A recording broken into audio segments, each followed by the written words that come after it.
Okay, now today we're going to be reacting to why everyone defends Jax but hates Ragatha. Now, in my opinion, I feel like it's 50-50. Like, Ragatha hasn't done anything towards the needing defending, to be honest. Except for obviously the fake kindness, but like, it's not anything serious like Jax does. By the way, Jax is my favorite character, so could be some biases in there.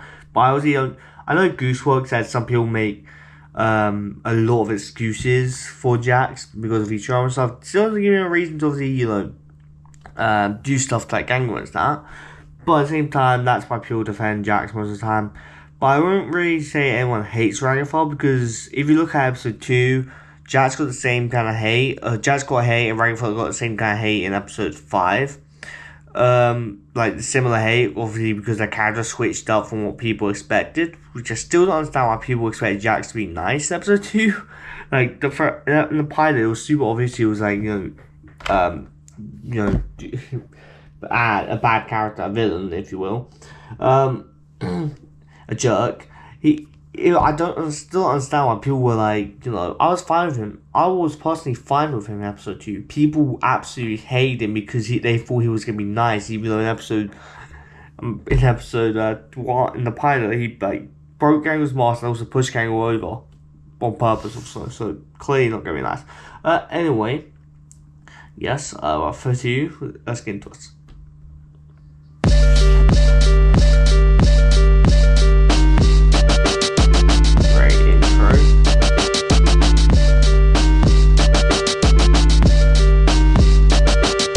Everyone defends Jax. They say he's funny, misunderstood, or Jax is so overhated. He's just broken. Why the fuck are you so mean?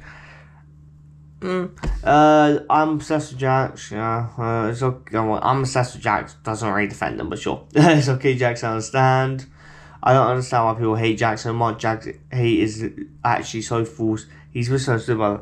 I feel like realistically, hating a character for being a villain isn't really like, that's technically doing good because you're hating the guy. He's a villain. Like, just be honest here, you're not gonna go and watch, I guess, normal villains. No, because there's a lot of like villains in anime that people would absolutely love, that probably are way worse than Jax, most likely. So yeah. is coping with trauma. But the part that no one wants to admit is that Jax is doing way more than just trying to cope with his trauma. He's literally creating it for others around him by causing constant chaos. Over and over again, he pushes people, he manipulates situations, I feel like realistically the only one who has trauma probably from Jax is Gangle. The others kind of don't care at this point.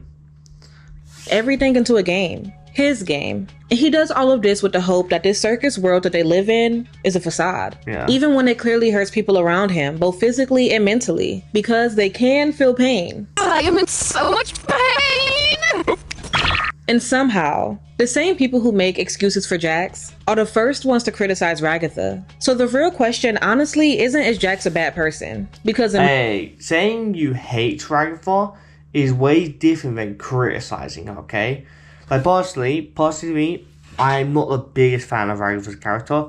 That doesn't mean I hate her, but I just don't, like, enjoy it. I mean, I don't criticize her or hate her as a character, like, the whole thingy. I just don't like the genuine fake niceness. Like, it's... In episode 5, it's way, like... The rest before that, I wouldn't have considered that her being fake nice, right? In episode 5... it generally, literally, it pissed me off with how much, especially that bar scene of her staring, talking about how Kaufman was shouting, that was quite funny. I'm like, no, it wasn't. It was terrifying upon me. my opinion, I think it's pretty clear that he isn't the best. I would say that the real question is why do so many people defend characters like him in the first place, while simultaneously hating characters like Ragatha? Let's talk about it. Alright, quick pause before we get... sometimes it's kind of bad to not root for the so-called villain, like a lot of shows. For example, if you guys watch Overlord, the main character is a villain. You're gonna be rooting for Irons on Gold. Irons. If you watch Overlord, of course, the anime, you're gonna be rooting for Irons. Some people probably would root for the good guys. Don't get me wrong. People would definitely root for the other guys winning. But when you're watching it if you're watching an anime that's socially mainly is the main character is the villain, you would root for the villain. Digital is a bit different because obviously the main character isn't the villain. Well, he is, but I wouldn't really consider him a villain in the sense. Video. But I just want to let you all know where you can find me on other platforms. You definitely root for, I am depending on the Toonish situation. everywhere, and all of my official links are always in the description box down below. And also, just a heads up, people have been reposting my content and trying to pass it off as their own. So just so you know, it's really me. My YouTube channel is always going to be linked in the bio of all of my pages. If you see my videos on accounts that's not Toonish and not linked in my description, I'll check. Don't worry. Toonish. Yep. See? Had to double check. I didn't recheck. Down below is stolen. Thank you all for all of your support. I really appreciate it. Now let's get back to the video. I think the first thing to understand is that the amazing digital circus is intentionally written to provoke discomfort around morality, coping, and empathy. Every character in the world is dealing with the same situation and also have their own traumas on top of it. And they all handle it differently. Also, all characters represent different kinds of people in real life and how they interact with circumstances such as this while balancing their own personal problems. Gango is someone who feels everything at once. She's constantly overwhelmed. I wouldn't say everyone defends the same character like Jax because, like, let's say Jax is the so-called villain of the main sagas, right? Kane literally was... A lot of people loved him. And the moment he switched up in episode 8, I saw so much people saying, glad he's dead, glad he's gone, etc. I'm like, jeez. He has one bad moment, everyone hates him. I still love Kane for that. He's a great character, but like... Constantly breaking down. And literally the only way that she can seem to function is by hiding her sadness behind those masks. But even then, she's barely able to hold it in. And ultimately, this leads her to spiral. Zubu deals with everything by shutting it out. Yeah. They are visibly upset and irritated. And they stay distant and disconnected from the group for the most part. Instead of engaging with what's going on, they pull away from it. Kinger is what happens when someone has been in this kind of situation for too long. He's unstable, forgetful, and honestly all over the place. But every now and then, when he's surrounded by darkness, we get those small moments where he seems more aware. It's in those moments where his anxious thoughts start to slow down, and he's able to find himself again. And Pomni hasn't adjusted at all. She's in this constant state of anxiety and confusion. She's trying to make sense of everything around her that honestly doesn't make sense at all. And for most people, her reactions feels the most real. And then you have Jax and Ragatha, two characters who are dealing with the same exact situation as everyone else, but couldn't be more different in the way that they respond to it. And more importantly, how people respond to them. Starting with Jax.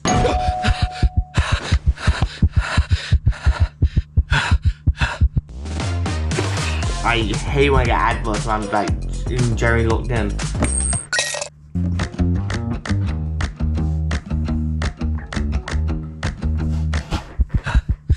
Jax is someone who obviously has trauma. I think it's clear, and I'm not denying that. I actually haven't seen anyone deny that in conversations surrounding him as a character. And I actually think that's what makes all of these characters so similar, despite literally being trapped in a digital circus. It's the fact that they all have a lot of trauma that affects them in ways that's very easy to see. For Jax, he's someone who copes by turning everything into a joke. He literally refers to himself as the funny one. I do everything because it's funny. Because I'm the funny one. He avoids taking anything seriously, avoids accountability, and treats literally every situation like it's entertainment when it clearly isn't for everyone else around him. And when you really look at it, that type of mindset is very intentional. Because if Jax is able to convince himself that none of this is real, that he doesn't... I don't think, like, really, if I'm in the solos, I won't hopefully won't attack anyone or like be like Jax entirely. But I feel like treating it all as a joke would probably be a great way to cope realistically. Or all like a dream of, because I feel like that would be probably a great way to cope. To sit with the reality of what's actually happening. But then again, he doesn't have to process the fact that he could be stuck here forever. He doesn't have to feel the fear of the unknown or the grief of losing a friend or any of the things that will come with accepting that. So instead, he turns everything into a game. And in his mind, if everything is a game, then hurting people just becomes a part of it. And that's where his sense of control starts to come in. Jax, along with everyone else, are in a situation where they feel like they have no control. So Jax creates his own sense of control by controlling other people, by pushing them, by trying to get reactions out of them, by trying to see how far he can go before someone breaks. And again, I can understand where his trauma comes from, but that's exactly where I have to stop giving him so much grace. Understanding someone's trauma trauma or where it's coming from does not make their abusive behavior okay. Like I said, and I cannot get behind a wave of people who constantly defend his character because of that. The fact is, Jax is not a good person. He is consistently intentionally cruel. And what makes it worse is that... By the way, Gooseworks did say that Jax, out of everyone there, deserves to be there the most. That doesn't really mean he's an entire terrible person. It just means out of all the cast, he's definitely the worst person that deserves to be there the most. Never really has to answer for it. At least not from what we've seen yet, and not from the people around him in the circus. And definitely not from the fandom. A lot of the times, everything that Jax does gets brushed off as a joke, or excused, or reframed as he's just coping. But again, everyone in the circus is coping. Every single one of them is dealing with the same situation and also navigating their own personal traumas. Some traumas I would even argue is worse than others. Like Kinger, who has been trapped in the circus literally longer than everyone, had to witness everyone abstract, including his wife, and even spent a very long time being in the circus by himself. But Jax is the only one who is handling his trauma and being trapped in the circus in this way. So at a certain point, we really have to stop acting like every harmful behavior is just misunderstood trauma. Some people know exactly what they're doing, and Jax shows that over and over again. And it's the theory that he actually killed, he did a hit and run. That would be crazy if we find out tonight he did a hit and run because Rory asks, is there anything you regret or something like that? Knows exactly what he's doing. Like when he keeps shooting Ragatha even after the bullets are gone, just to take his frustration out on her. Hey. To be fair, Ragatha was accusing him without any evidence, okay? Or when he throws her into a deep fryer for literally no reason. Oh no! It looks like I've taken Ragatha and dropped her in the deep fryer. Or even when he throws Pomni out of a moving truck on her first day at the circus. Like this. Jax! All of this is intentional. It's not accidental. And none of this is him not knowing how to cope. This is someone who's making the intentional choice to harm others for his own enjoyment. And that's not good. And we can sit here and list out example after example after example, but it all leads back to the same point. Jax is not misunderstood. And what's so worrisome about all of this is the fact that some people say things like it's not that deep or it's just a cartoon as an excuse to find something like this funny. But what people fail to realize time and time again is that cartoons are not just meaningless entertainment. And I've said this before. They do portray sometimes stuff that actually happens. Well, not this, obviously throwing him into a deep fryer, but obviously, yeah, stuff with Gangle and stuff like that, which is fair. Although it is just a cartoon. So when I'm watching a cartoon, I don't bother going online to comment about said cartoon, like saying, oh, Jax is misunderstood, or Jax deserves hate, or stuff like that. I couldn't be arsed. Second, that feels super long. And third, yeah. Channel, and I will continue to say it. Cartoons are a medium used for entertainment, yes. But also, and arguably more importantly, they're used to convey a message. They are no different than music. I think most shows are used to convey a message. Maybe movies, not so much. Like, I don't know, the Avengers. Actually, I guess Avengers is like family or something, I don't know. But like, most shows and media are used to convey messages. Shows, movies, or poetry, or any other art form that people take seriously without question. The only difference is that when people see these bright colors and exaggerated designs and these animated characters, yeah, I will say when I first watched the pilot of the I was like, "What's this kids show?" And I saw someone else react to it. I was like, "What is this kids show I'm watching right now?" But obviously, you know, literally the first like minute or two where you get into it, you find out that it has some great meaning behind it. So really assume that 1, they're made for children, or 2, they can't carry any real weight. Like cartoons aren't able to reflect real behavior, or like they can't call out real issues. They can't say something important. And that couldn't be further from the truth. These stories are created by real people who understand real emotions, trauma, and real dynamics between people. And they just use animation to express that. So when a character like Jax is written this way, it's not random. And it's not just for laughs. It's honestly a reflection of a very real type of person. Someone who uses humor to avoid accountability. Someone who likes to hurt people and then minimizes it like it doesn't matter. Okay, second one, yes. I don't really know the first one. I don't think I've ever heard of anyone doing that, but yeah. These people exist in real life. You may have come across a person very similar to Jax in real life. And that's why the way that audiences respond to characters like him really matters. When people look at his behavior and say something like, I like him because I relate to him, without any kind of self-awareness and reflection that leads to correction, that starts to feel uncomfortable. And I've seen a lot of people leave comments just like that. Honestly, this reminds me a lot of the conversations that people had surrounding BoJack Horseman. Because just like the Amazing Digital Circus did with Jax, BoJack Horseman gave us a character who was deeply flawed and deeply traumatized. And he consistently hurts the people around him. BoJack is not written to be a role model. He's written to really make you sit with the reality that although you can understand someone's trauma and pain, you can still recognize that they're doing something wrong. Yeah. And for the people who claimed that they related to him, that relatability was not supposed to feel comforting. It was actually supposed to make you feel uncomfortable and reflect. It was supposed to make you ask yourself, why do you see yourself in someone like this? And it was supposed to make you want to change. But instead, what ends up happening about literally, it all boils down if you like how you're going to probably defend the character. Like, people would probably defend Homelander from The Boys, saying he's obviously grown up. Jeff there, he's grown up thingy. I haven't watched The Boys, but I've only watched the 3 shorts. But he's grown up, he was growing up in a lab or something like that. But he still goes around killing a lot of people. So it really just boils down to if you like the character. And also the boys, like Butcher stuff, isn't like necessarily the good people either, I will say.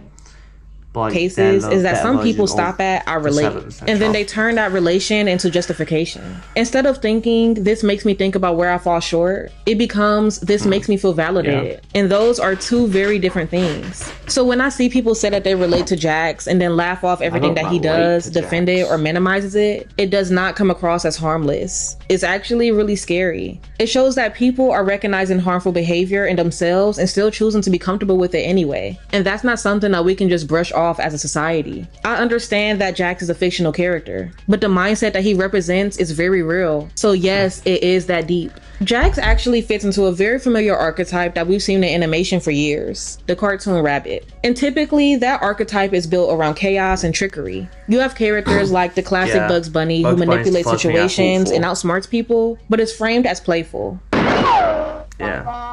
Are you trying to get yourself in trouble with the law? This ain't rabbit hunting season. It's not? No, it's duck hunting season. It's rabbit season. Duck season. Rabbit season. Rabbit season. Duck season. I say it's duck season and fire.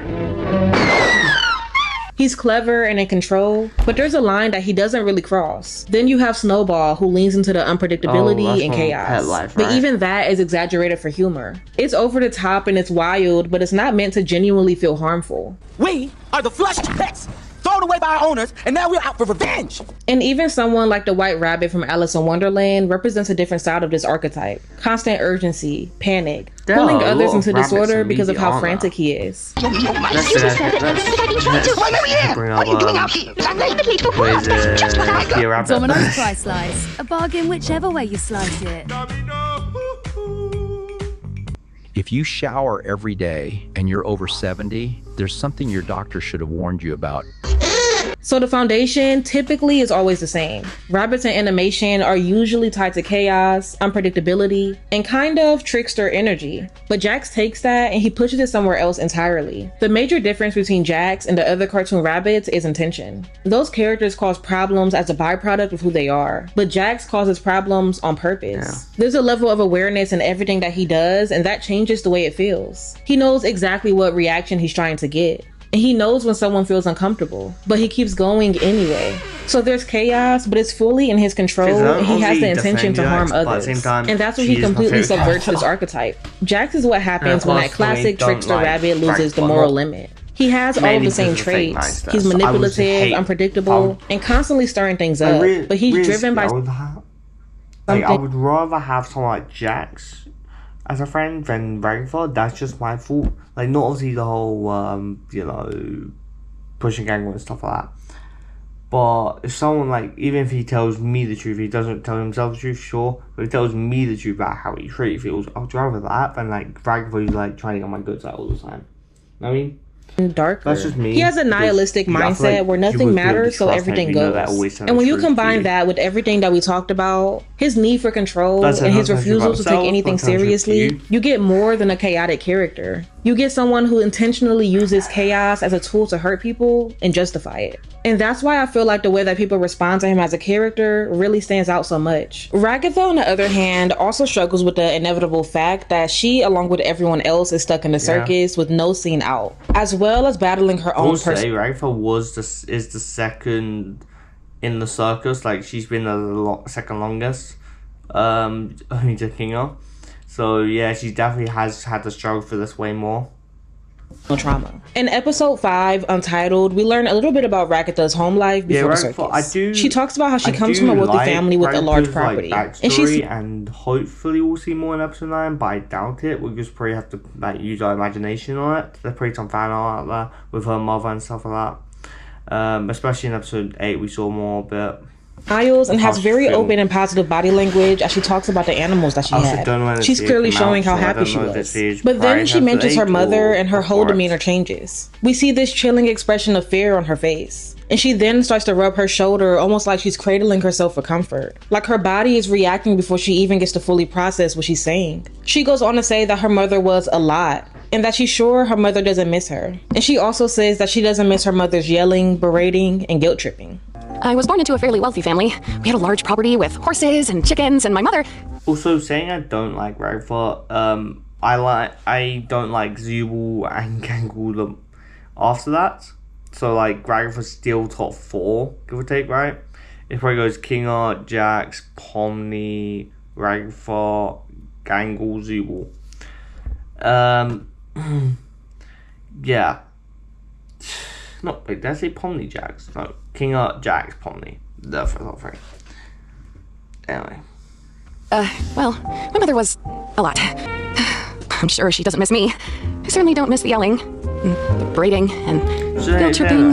This scene was short, but we were able to take so much from it and form a deeper understanding of Ragatha and why she is the way that she is. Ragatha is a people pleaser. By nature, she downplays her pain, even when she's literally injured, just to avoid conflict. We see this in the episode where Pomni first enters the circus, and Ragatha gets hurt after being attacked by Kaufmo's extracted body. She reaches out to Pomni for assistance, and at first Pomni does extend a hand to help her. But her hand ends up getting hurt, so she runs away in order to protect herself despite Ragatha being hurt and unable to move. Now, I understand that Pomni was scared and literally just got to the circus and had no idea what was going on. So I can completely understand why she ran away in fear. I'm not at all blaming Pomni for any of this. Also, like, if the first day on the circus you see an abstracted person, yeah, I would be terrified too. Like, the first day, if it's a week, maybe you can get used to it, but the first day is a no.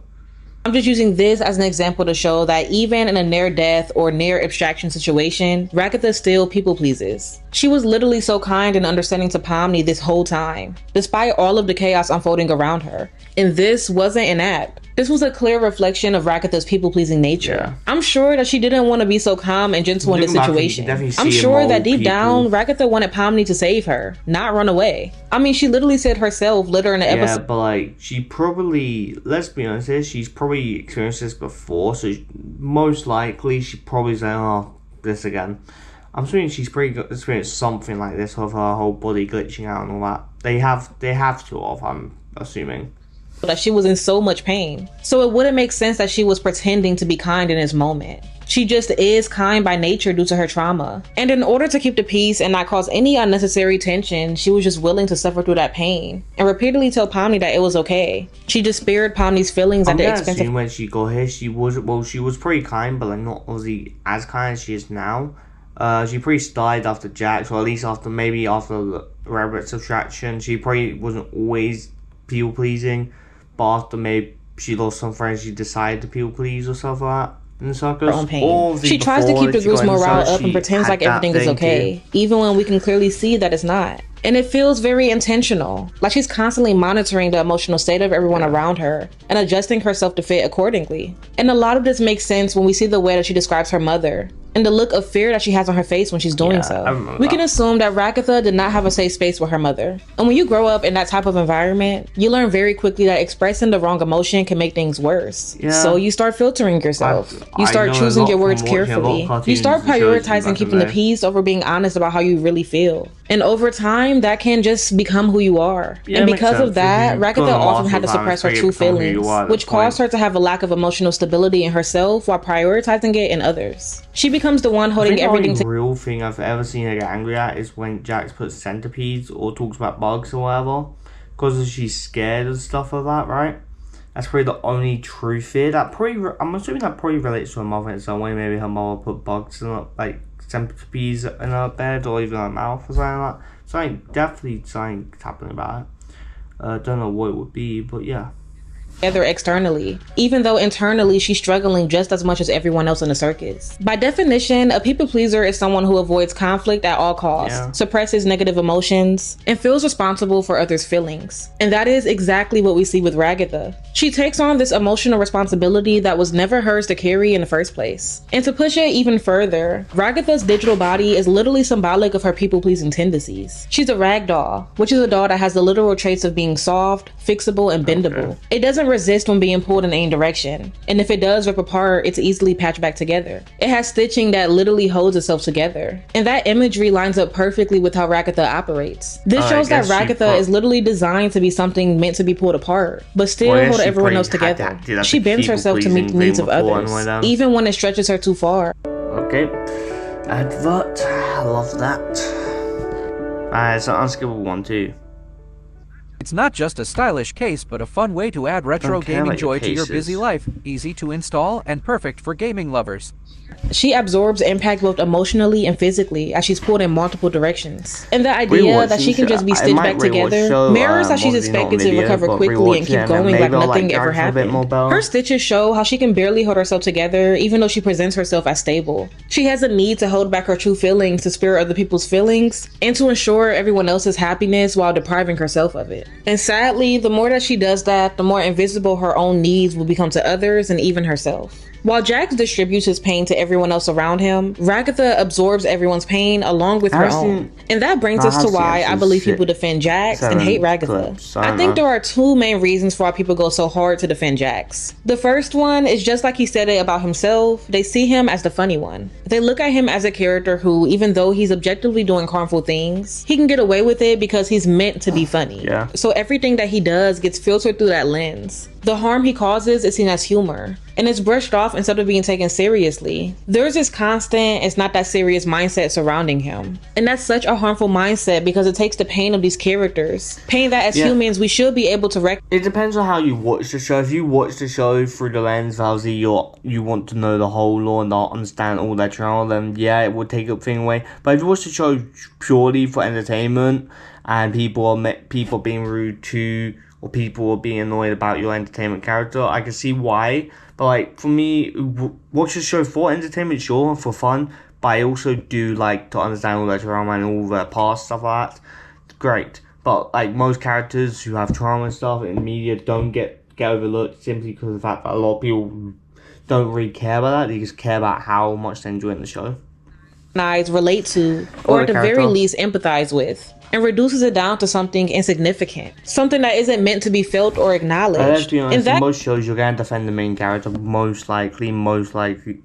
What, for example, Pomni and Jax are the main characters of the circus. You probably will defend them realistically, just because most shows you would, right? Just my completely ignores the whole point of the show and what it's actually trying to do. As I stated earlier in the video, the Amazing Digital Circus is intentionally written to provoke discomfort around morality, coping, and empathy. So when people watch it and choose to disengage from that discomfort, the only thing I've ever been discomfort in the show is when Jax got peeled off. Sure, he deserved it, but my eyes did not have to see that. Like, honestly, made me feel uncomfortable. Just laugh things off instead of actually sitting with what's actually happening. They're missing the core of what the show is presenting. We are meant to feel something. It is meant to be that serious and that deep. And I think a lot of people watch shows like this and stay very surface level in how they process what they're seeing. They see these bright colors, exaggerated designs, and immediately categorize it in their mind as something not to be taken seriously, or something that doesn't carry any real emotional weight. And again, as I stated earlier in the video, that mindset has been normalized when it comes to animation as a whole. It's not that deep mentality again, where people assume that because did say it's not a kid's show, like, that doesn't mean it's not obviously it doesn't look like a kid's show. It just means like stuff in it won't be kid categorized. For example, swearing, other stuff, violence, etc. Well, violence does look like cartoonish, so it makes sense. But you know, yeah, the whole actual show's law, etc. is not meant for kids. Something is animated, it can't reflect real behavior, real trauma. Which is why when I see people always saying this show should be deleted or this show should be taken off like other platforms and stuff because it's not made for kids or it's not safe for kids. I'm like, it's not categorized under kids, so do not make your kids watch it. Like, it's that simple. Have some parent control or something like that. Don't make your kids watch your TV show with your kids then. Real consequences, but that is not true. And sure, this show has comedic elements. There are moments that are meant to be funny, but that's not the foundation of what this show is. I will say, I am talking a bit more, but I will say, realistically, if the show wasn't made for kids, and it isn't, as a kid, I probably would have still watched it and, like, wouldn't bat an eye. Let's be honest here, even kids watch, like, Attack on Titan. I couldn't watch half the episode, like, a couple episodes, because I just couldn't. It's not because I found it scary or anything. This is another reason. But yeah, a lot of kids probably watch Attack on Titan, let's be honest, or Berserk, or other animes like that. So those shows wouldn't really be that scary to said kids. But yeah.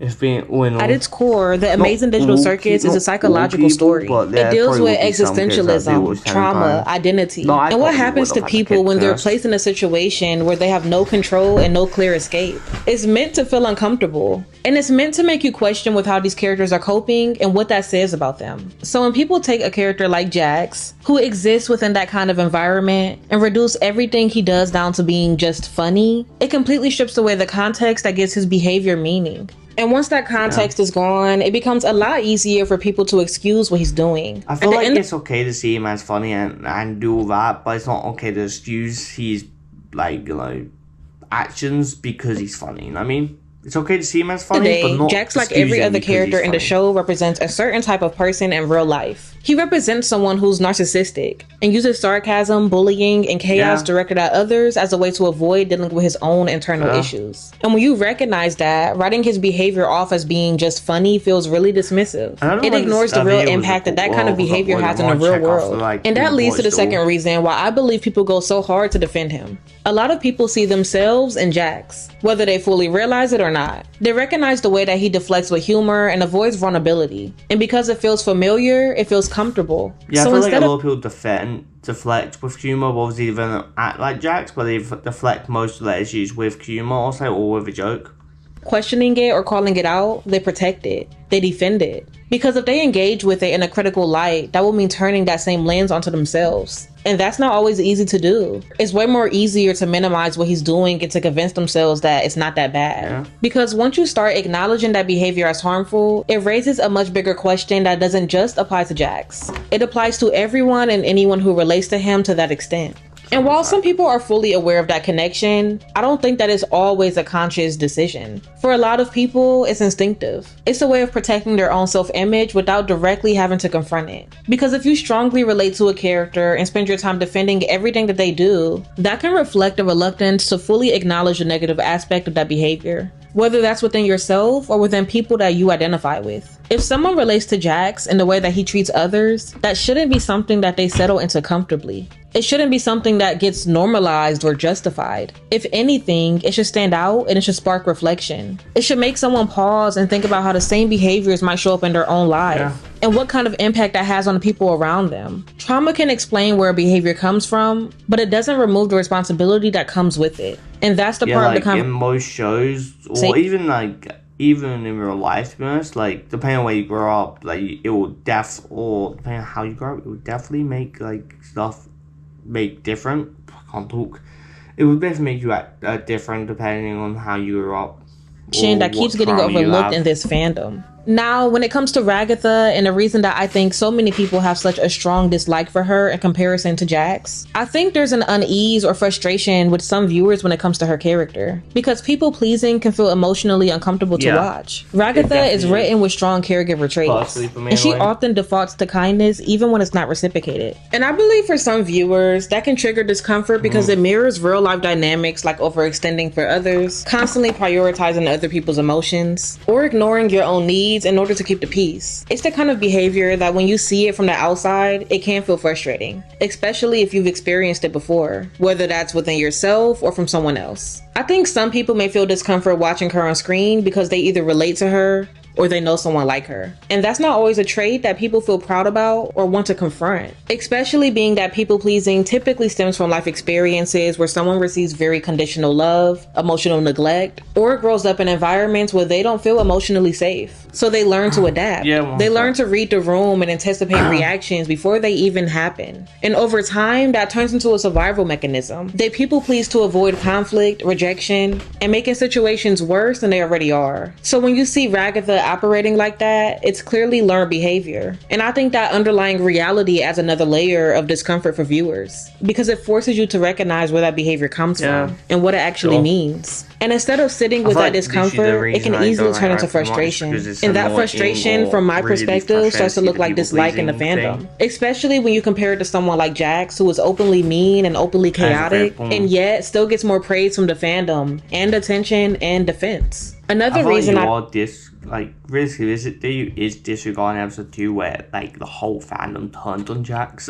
People have a very strong dislike for Ragatha is because they see her as disingenuous. The fact that she hides her true feelings and leans into a sort of toxic positivity makes people question if she's really being authentic. It makes them feel like what they're seeing isn't real. But when you look at it through the context of her character, it doesn't come from a place of manipulation. It truly just comes from a place of insecurity and not feeling safe enough to express how you really feel. And I also think that a big part of it is that she just doesn't want to hurt anyone in the same way that she's been hurt. She understands what it feels like to be on the receiving end of harshness or criticism or emotional pressure. So she goes out of her way to avoid putting that onto other people, even if it means suppressing herself in the process. She holds everything in because she believes that that's the right thing to do. That if she can just keep things calm, keep people happy, keep everything stable, then things won't fall apart. But we know that doesn't actually work long term because eventually those emotions build up. I don't think I really know any people-pleasing people, like from experience. I don't think I do, but I just don't like seeing this in media, personally.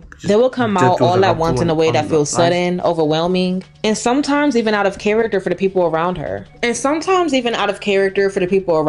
And because people don't always see the build-up at once in a way that feels sudden, overwhelming, and sometimes even out of character for the people around her. Do you just repeat the same thing? Okay. And because people don't always see the build-up, they only see the release, it reinforces the idea that she's fake or hiding something. When in reality, she's been holding everything in this entire time. Because of that, one thing that I can admit and agree with is that people-pleasing is definitely a harmful trait. And it can and does often lead to burnout. Because it creates a constant drain on emotional and consistently people-pleasing people. If if you don't people-please them or be nice to them, or be completely nice and giving to everything, they won't be your friend, then I won't be their friend. But like in general, it is really badly a bad trait to have. Physical energy by prioritizing others' needs while neglecting your own. It's like constantly giving without ever taking time to recharge. And eventually that turns into a kind of emotional debt that just keeps building until there's nothing left to give. I think that the clearest example of this, which I believe a lot of people who dislike Ragatha in the fandom likes to bring up, is the episode titled Fast Food Masquerade. In this episode, while working at a fast food restaurant, Ragatha accidentally gets some weird sauce in her eye. And this causes her to become very intoxicated and say some things that she typically wouldn't if she were sober.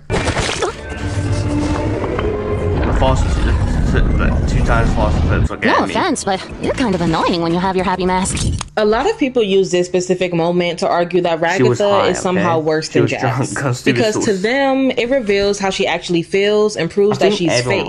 And while I can acknowledge that Ragatha doesn't always express her true feelings, I'm not going to sit here and agree with that. Literally, that whole episode, sure, it does show somewhat of her true feelings, but not complete 100% because she is probably drunk or high if you want.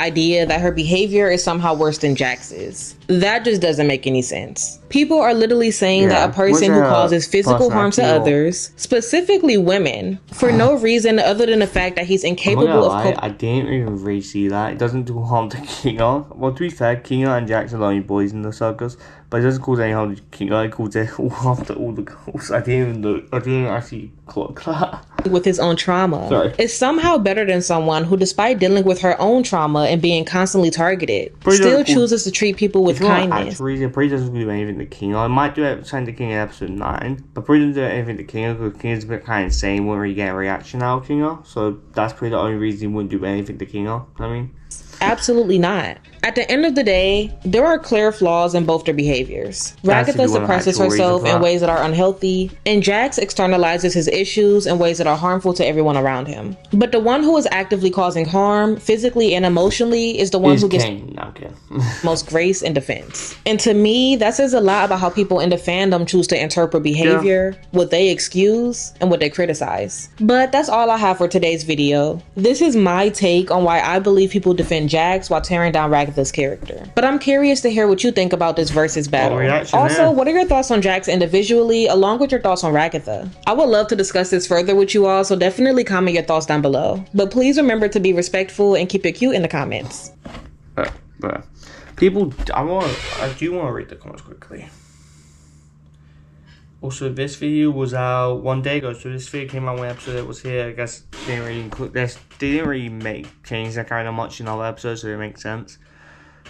Jokes on you, my favorite character is Disappear Man. This could be a stretch, but I think the episode might be called Beach Episode because in anime it's a trope to have a filler episode where everyone goes to the beach.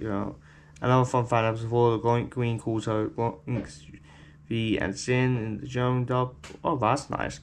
You Should Die hits different now. Is that from when Ragatha told Gang all that? I don't know. I can't remember.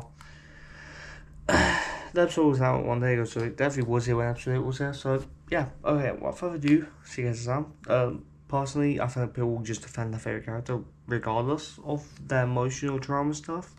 Yeah, there is some key to defend Jax, but not like to the point where you defend all of his actions. And there's probably some stuff we haven't even seen that he's done. Maybe some stuff that other characters have done, but we haven't seen on the screen, etc. With that being said, if you guys enjoyed the video, subscribe, do all your stuff. The video will be linked in the description, so go check that out if you guys want to. And without further ado, bye guys.